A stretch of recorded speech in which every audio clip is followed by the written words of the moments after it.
Excelsior da Bahia, pela Rede Excelsior de Comunicação.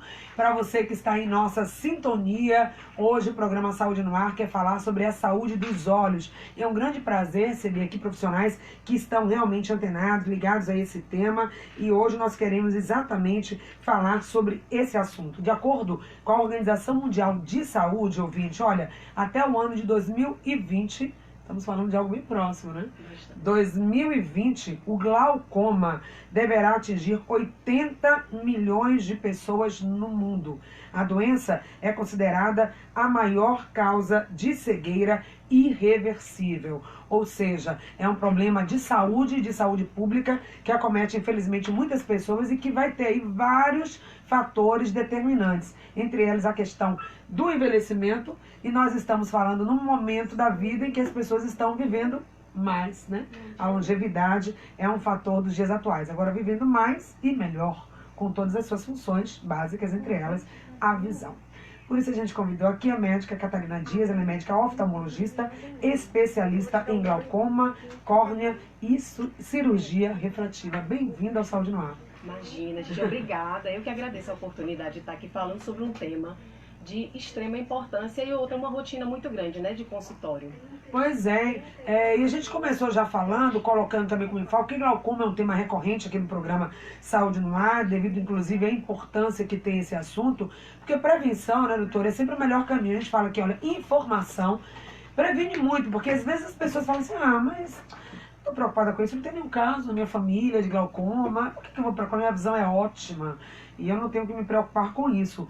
Mas nós estamos falando aí de algo que é silencioso, que é progressivo e que vai piorando com o passar do tempo. E às vezes, quando o paciente se dá conta, já está numa situação que ele não pode voltar atrás. Verdade? Exatamente, exatamente. O que significa? O glaucoma é uma doença crônica, né? Característica progressiva. Normalmente o glaucoma, para causar sintomatologia no paciente, ele já se trata de uma doença extremamente avançada, né? Que o paciente perde campo visual periférico, ou seja, é de fora para dentro, tá? Então, quando o paciente já chega nesse estágio, no consultório médico, a gente já faz um diagnóstico de um glaucoma avançado, porque o nosso desafio é diagnosticar o paciente precocemente. Então, idade avançada acima de 50 anos, história familiar positiva de glaucoma, diria em parentes de primeiro grau, os pais, avós, irmãos, tá? Agora, por que então que o diagnóstico, que seria o primeiro passo, até para começar com a intervenção, o tratamento, você, né, traz aí pra gente, coloca como desafio? Nós estamos falando então o quê? De um tipo de exame que é muito complexo, que usa equipamentos de alta geração, que custa muito caro e é inacessível à população? Onde está exatamente situada a questão do desafio para o diagnóstico? Então, o desafio do especialista de glaucoma, assim como os oftalmologistas no geral, é você captar a informação inicial do dano glaucomatoso, certo? É por isso que é uma questão desafiadora, porque você pegar um paciente com dano avançado, diagnosticar, ok, é um dano avançado, característico, eu não tenho dúvidas. O meu desafio é diagnosticar o paciente precocemente e interferir naquele fator que é modificável, que é justamente o aumento da pressão intraocular. Sabendo disso já os profissionais e até a população um pouco mais informada, não teria como fazer esse rastreamento, ou seja, quem são os grupos de risco de pessoas que podem ter maior predisposição ou estão mais vulneráveis à doença? E quais são também os fatores internos e externos que podem determinar o avanço da doença? Então, vamos lá.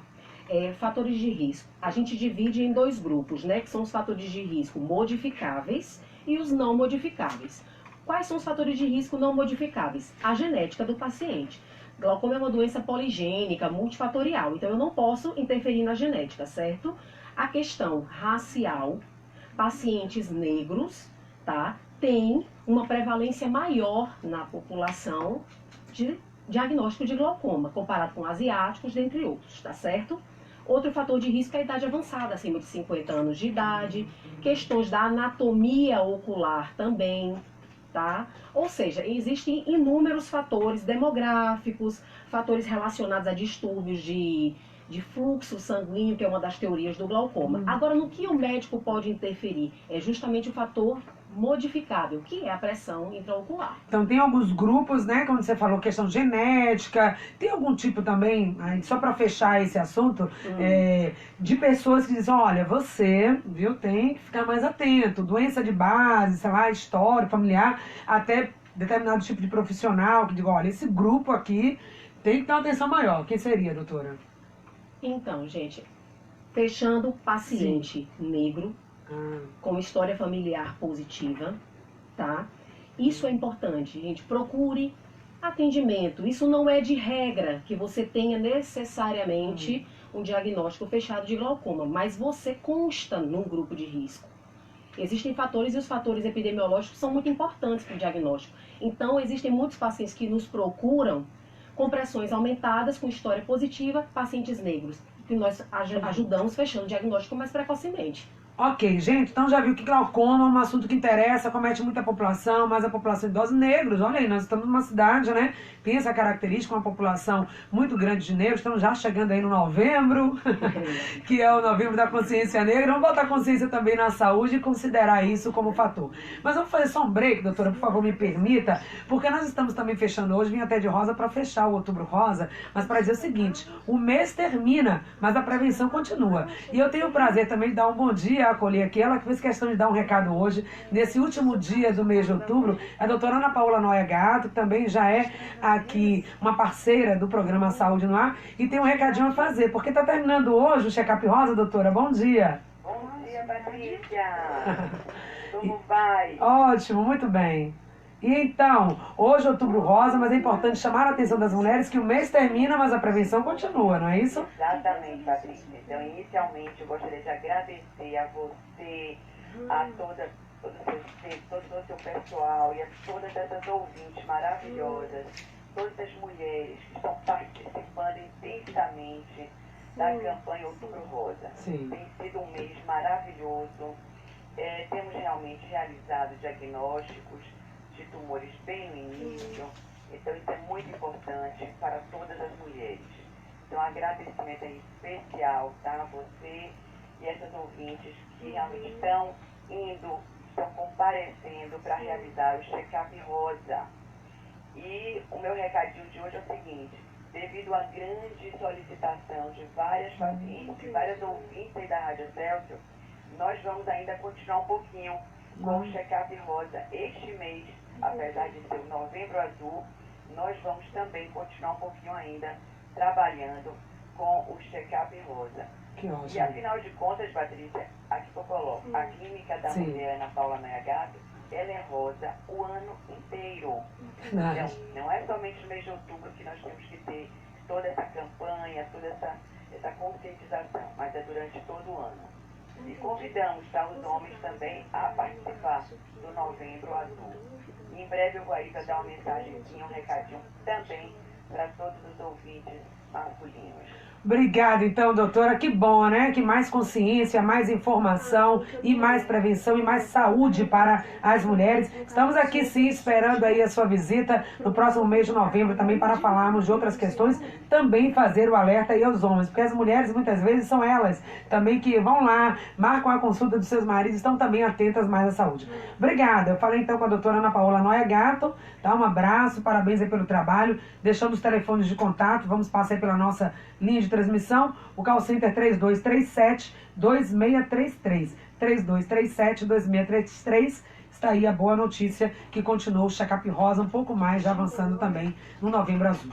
9h42, obrigada, doutora Paola, e aqui do estúdio a gente volta porque nosso assunto é glaucoma. Bom, caracterizamos aí o grupo de risco, os fatores, causas, né, aparentes que pode gerar. Tem alguma coisa que pode potencializar, doutora, a doença glaucoma? O que pode potencializar é justamente aquele paciente que não faz o tratamento de forma correta. Nós temos o maior grupo de pacientes diagnosticados com glaucoma, os glaucomatosos são idosos. Sim. Então a gente tem aquela questão do uso incorreto de medicações, muitas vezes estão polimedicados, tá?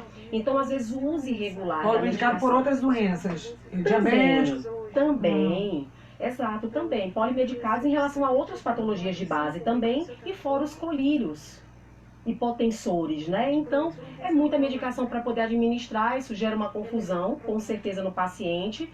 e isso faz com que eles façam uso irregular da medicação. Então, apresentam muitas flutuações da pressão intraocular e isso favorece o avanço da doença, né?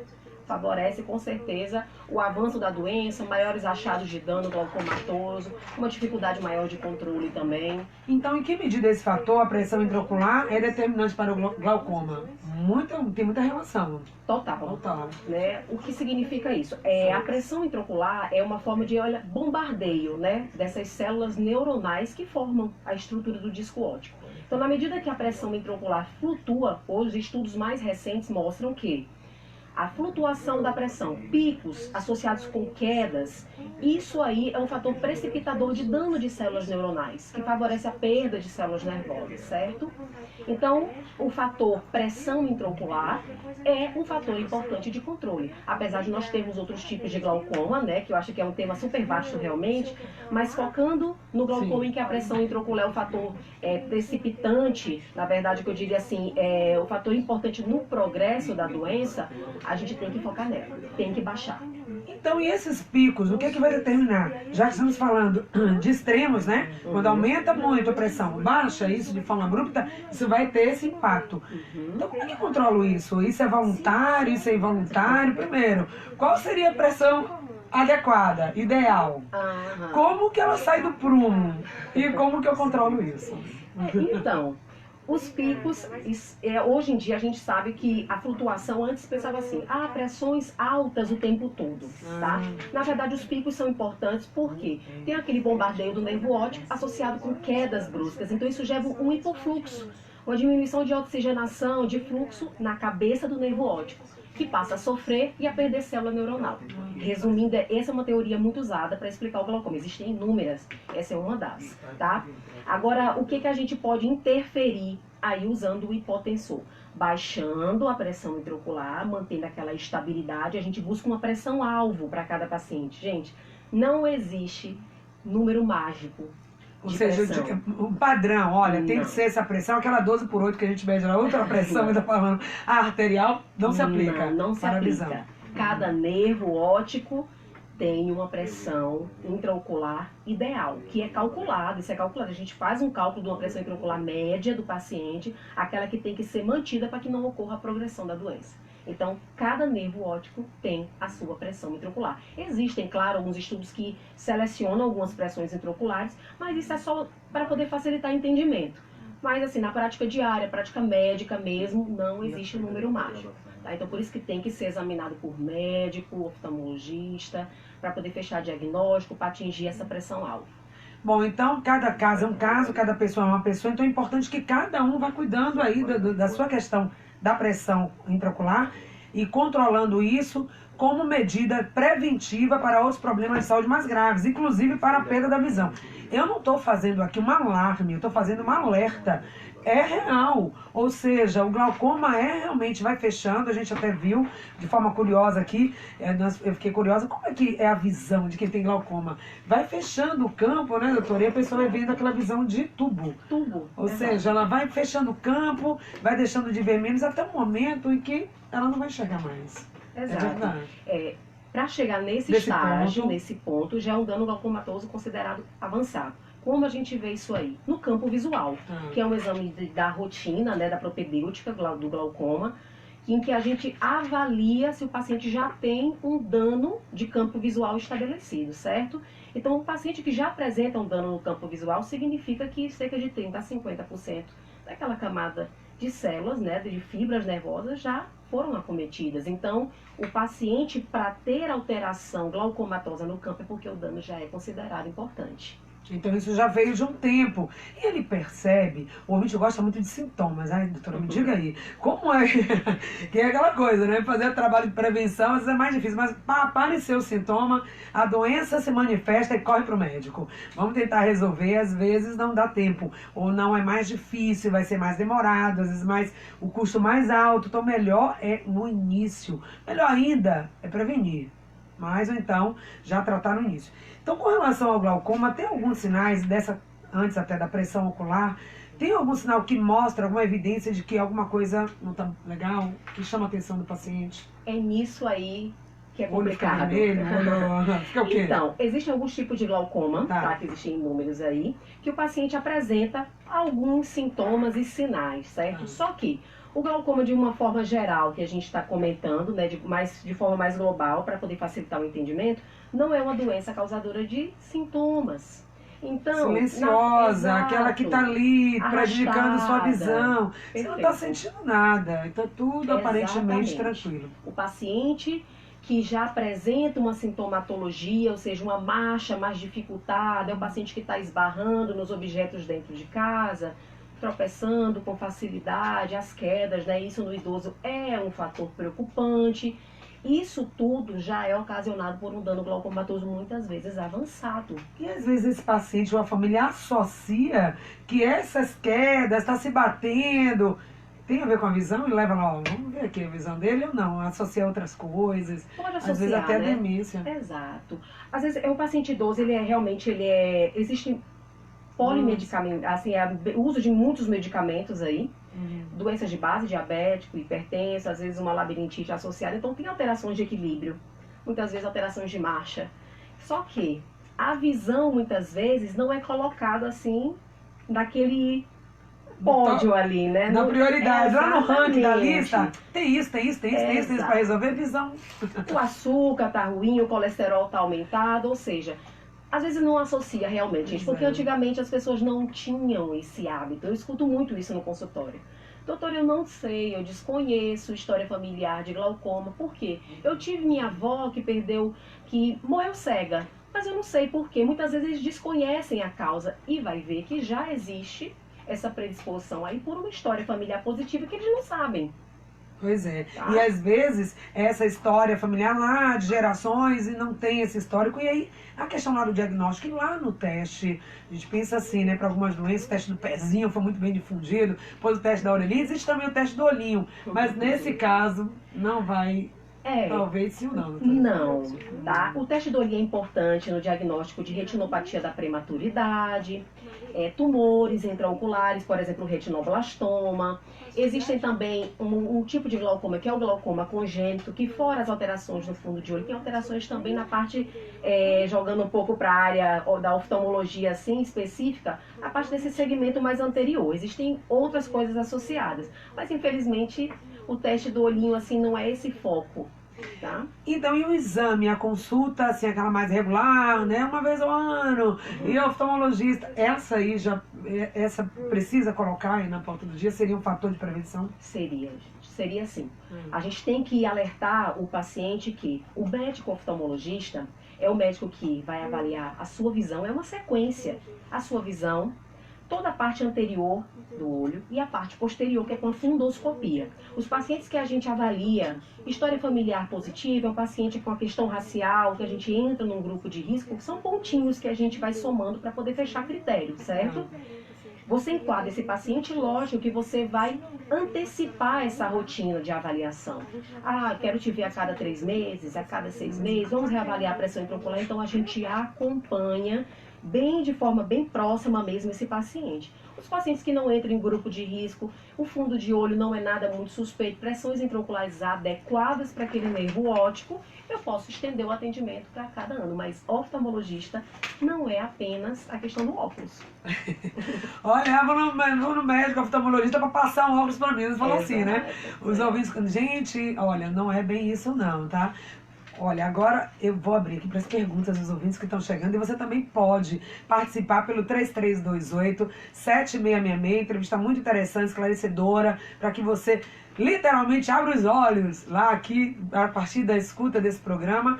Mas o programa não resolve, né, Carlinha? A gente só alerta, chama atenção, faz o despertar. Mas é lá no consultório da doutora, já estão pedindo aqui o seu contato e outros profissionais, o seu médico já vem te acompanhando. Mas é ir, marcar a consulta. Se você não botou, o ano está acabando. Se você não for oftalmologista, tem 2 meses, faça a sua consulta de rotina e para que você possa se cuidar.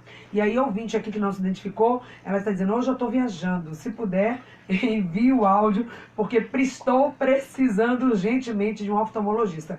Que bom que já tem a consciência da conscientização à ação. Com certeza. Precisar, E ficar só aqui na consciência vai resolver, doutora? Se não chegar lá e fizer o exame, não resolve. A gente tem que tomar essa iniciativa aí, a prevenção é tudo, né? A busca é importante. E não adianta dizer, é melhor nem saber, porque às vezes a gente ouve isso aqui. Se eu tenho uma doença, eu nem quero saber, deixa quieto, deixa não, gente. Vai descobrir o que é que tem e vai tratar, porque hoje a medicina vem melhorando muito na área. Sua área, doutora, oftalmologia, tem muitos avanços também. Com certeza. A gente tem a tecnologia aí à nossa disposição, né? Toda a avaliação junto, claro, a avaliação clínica, somado a exames também complementares, né? A gente não faz diagnóstico de exame, a gente faz diagnóstico de paciente, tá? Então é um somatório. O glaucoma tem sua complexidade, porque o médico tem que somar as duas coisas e raciocinar em cima daquilo. Bacana. Muitas pessoas também perguntando sobre o serviço na área de oftalmologia, pelo serviço público. A gente sabe que tem muitos serviços que oferece, podemos citar aqui até o final aqui do programa. Acredito que o Hospital das Clínicas tenha, enfim, né, Carla? Vamos trazer aqui essas informações. Mas também o setor privado, gente. A gente tem aqui várias experiências também. Clínicas, ou clínicas populares, ou clínicas que estão também popularizando o seu serviço, colocando muitas vezes uma tabela social, independente de qualquer coisa. A gente sabe, a situação está difícil, está, de fato. Mas saúde é e precisa ser uma prioridade. Se você faz aquela consulta, é uma consulta anual. Então investe um pouquinho mais, aperta daqui, tira dali, faz a sua consulta e depois é cada uma vez por ano. Depois que foi no médico, fez o diagnóstico, fez o acompanhamento e começa o tratamento. Não é isso? Exato, exatamente. Bom, tem a pergunta da Marília, lá de Paripe, ela tem 46 anos, perguntando pelo atendimento pelo SUS, vamos te responder. Também o Carlos Alberto, 75 anos, está fazendo aniversário hoje, Carlos. Parabéns, viu, para você. Tudo de bom, saúde e bem-estar para você. Final também te passo o telefone para quem está pedindo aqui o telefone da doutora, o grupo que ela atende, onde ela vem atendendo também, para que você, ouvinte, possa fazer o seu check-up. Agora, uma coisa que me preocupou, quando você falou a cada 3 meses... Vamos falar agora do paciente já diagnosticado. Aquele que era do fator de risco, mas foi diagnosticado. Como que ele precisa ser, a conduta dele, a forma de vida, para que essa doença não avance e que vocês não fiquem com aquela frustração de dizer assim, ai meu Deus, esse paciente, a gente poderia ter tratado melhor. E depende também, 50% aqui do profissional, mas tem também o outro lado do autocuidado, da autorresponsabilidade. Com certeza. Então, é aquela coisa. A gente não pode fingir que trata e o paciente fingir que usa. Então, porque as coisas não funcionam assim. No glaucoma a gente não tem como fingir isso, tá? Porque o paciente vai cegar na nossa mão. Então, o que a gente faz? O paciente que já tem o diagnóstico fechado de glaucoma, a gente tende a fazer um acompanhamento mais próximo, mas o segmento, de acordo com os consensos, a cada 3 meses. Se é um paciente que eu estou recebendo no consultório, virgem de tratamento, nunca usou nenhuma medicação nos olhos, o que é que eu vou fazer? Eu posso acompanhar antes, até que eu atinja aquela pressão intraocular que é ideal para aquele meu paciente, certo? Então, como é que a gente fala isso? Eu tenho que avaliar a tolerância do paciente ao tratamento medicamentoso, visto que não é fácil, viu, Patrícia? Não é fácil. Eles queixam muitas reações locais em função do uso da medicação. Então, isso tem que ser um fator que tem que ser esclarecido pelo médico, tá? Que isso vai acontecer, esperado. Vai acontecer. Ah, doutor, não estou me incomodando, vou suspender. Não, mantém. Exato. Vai ali, tá fazendo parte. Se for alguma coisa que fugir dentro daquilo que é o esperado, ele tudo bem, vai relatar e vai reavaliar e vai mudar a conduta. Exatamente, o paciente não é obrigado a saber disso, então a gente tem que esclarecer, certo? Então tem que saber isso, essa relação da questão do médico-paciente, até pela questão da própria segurança do paciente, eficácia do tratamento, isso tudo que a gente já vem falando aqui no programa. Você que é ouvinte regular de Saúde Nós, já tem 5 anos, alguns dizem que é uma universidade aqui, que eles aprendem muito, então já sabe. Mas tem a pergunta aqui da Jéssica, ela diz o seguinte: o exame do campo visual computadorizado é feito por um médico ou pode ser feito pelo técnico? Eu queria saber. Obrigada, Janice. Ah, que ótimo. Ótima pergunta, viu, Janice? Então, o campo visual é um exame feito por um técnico treinado para executar o exame. Ou seja, vai ser a pessoa que vai perceber se o paciente não está focado no exame, está sonolento, está, na verdade, perdendo algumas fixações. É um técnico orientado e treinado pelo médico, tá?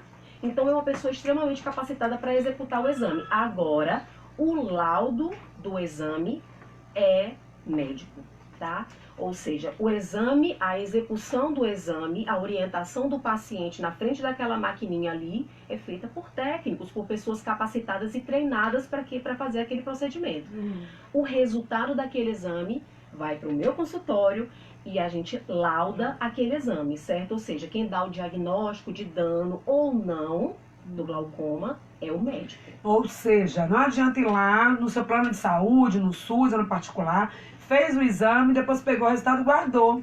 O médico tem que avaliar isso, porque ali, como na ultrassom, fez ali com o técnico, profissional da imagem, mais o profissional depois, porque ele vai ter fatores, vai acompanhar toda a questão clínica, Exato. a vida dele, vai somar tudo, Soma tudo. e vai orientar. Então, fez o exame, porque tem gente que tem isso, viu? Tem uns ouvintes Não. aqui. Faz o exame, Imagina. olha, tô cuidando da minha saúde, fui na médica, fiz o exame, tá tudo certo. Então, já pensou? E aparece um ano depois, com aquele resultado daquele mesmo exame, quando você vai reavaliar, o problema avançou. Com certeza. E o glaucoma avança rápido, doutor? Não. É bem lento. O glaucoma, de uma forma geral, né? O glaucoma é uma doença crônica, arrastada, silenciosa, tá?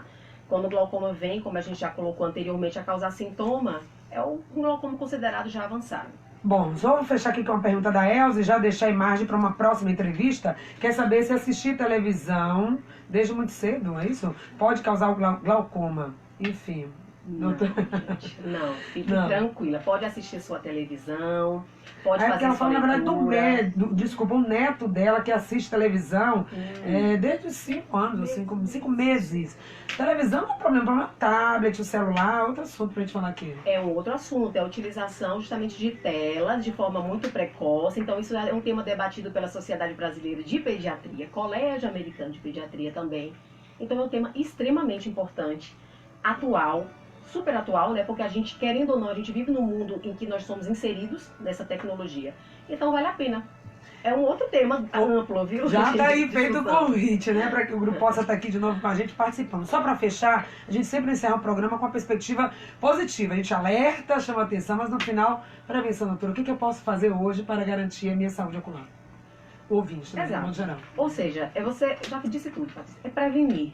Prevenir nunca é demais, gente. Assim, o paciente que já tem seu diagnóstico fechadinho tem que ficar tranquilo, a família tem que também encarar junto esse processo no tratamento, vida normal, tá certo? Agora o paciente que prevenir é lógico, né?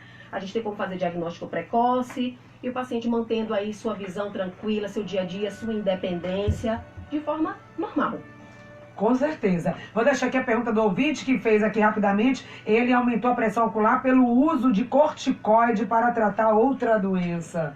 Olha aí, é verdade, pode acontecer. Importantíssimo. Existem esses outros fatores externos que são tipos de glaucoma secundário. Sim. São pacientes que têm uma hipersensibilidade e, lógico, que o aumento da pressão intraocular com o uso de corticoide é dose dependente. Olha, então, tipos de glaucoma e como tratar cada tipo. Próximo assunto aqui do programa Saúde no Ar. A gente agradece a presença aqui da nossa convidada de hoje. Eu que agradeço o espaço, essa oportunidade de estar esclarecendo cada vez mais em relação a esse tema, né?